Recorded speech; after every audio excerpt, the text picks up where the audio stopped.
Am I the only one who finds it strange that certain music artists get on stage to perform a song while sticking their tongue out? Some people are calling it a demonic possession. Some people are saying that they're just overly sexual. The masses are starting to wake up and are able to see that there's something off about these artists. Right now, Wiz Khalifa is trending due to his stage performance where he can be seen flicking his tongue and looking possessed.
I believe there's something much darker about these stage performances. It's symbolic.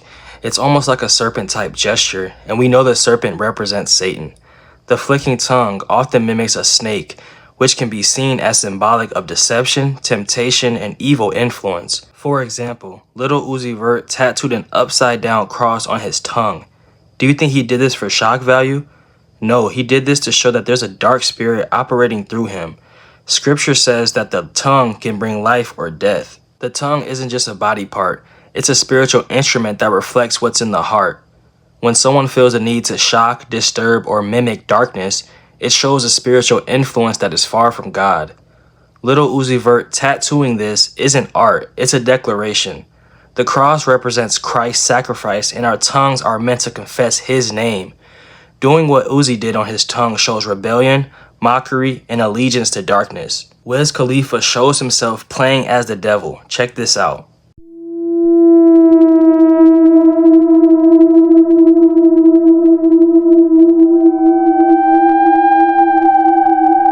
In scripture, horns often represent power or authority.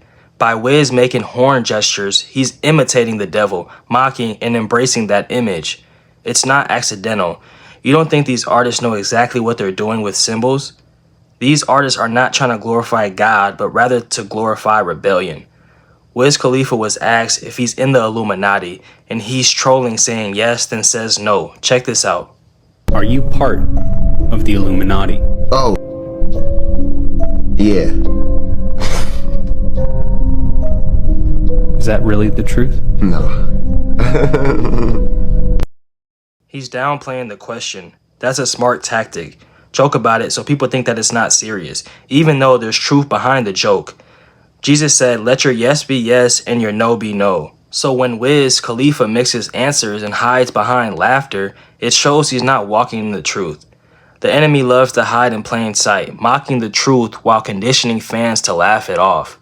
Wiz Khalifa admits that these label records are owned by elites who invest more than the record labels themselves to get top dollar. Check this out. What do you prefer? I prefer being independent, but doing deals like exclusively. You can license your project because a lot of people don't know, like, music isn't really owned by the labels. Like, there's a lot of private companies and a lot of investors who will invest way more in a project than a record label. Right. I'm talking about way more, like, and if you can lock yourself into one of those deals, you're gonna get some cheese. And Wait, can you school us a little bit on that? Because I've never heard much of that. Yeah. I don't want to go too deep into it. Just the surface of it. Just generic. I just said it. Private investors, way more. Like Wu-Tang? No, not no, because that album never got released. Like, because that album was like one person owned it. This one is like, they're buying staff, like radio, they're pushing it, they're promoting it, and you get like millions of dollars up front. Yeah. But is that exclusive to someone like you who already has a track? No. It's This is accessible to any indie? If it's worth money, it's going to sell. You can lock in a deal, and you can find a company that is not a major record label that will invest money. Then that's all they do is invest, and you'll get right. Man, we need to hell yeah. find about these companies. And it's crazy because they just invest. Like they don't know shit about music. Right. So you run everything. Like hedge funds.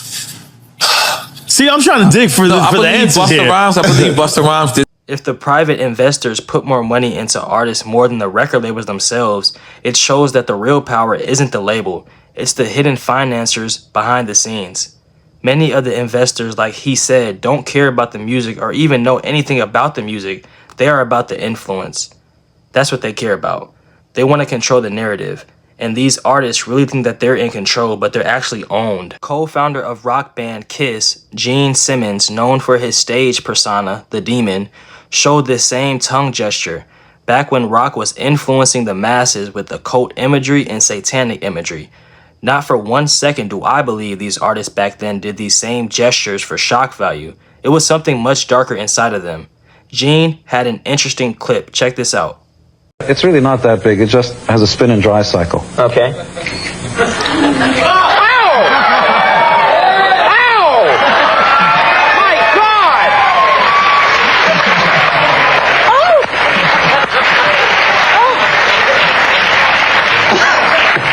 The tongue flicking didn't start with today's music artists. It was pushed heavily in rock back then.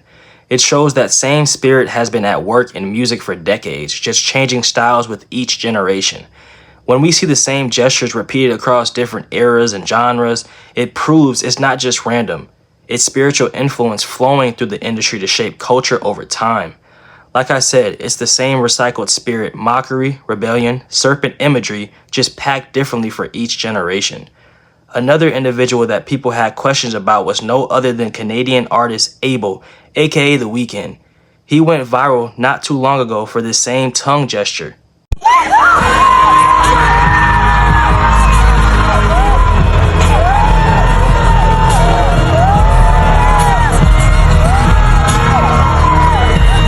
Like I said, this can be symbolic for deception. Fans were talking about how they attended one of The Weeknd's concerts and noticed that the LED screen showed a fire burning with people in it. They believe it represented hell and his fans were the people in the fire.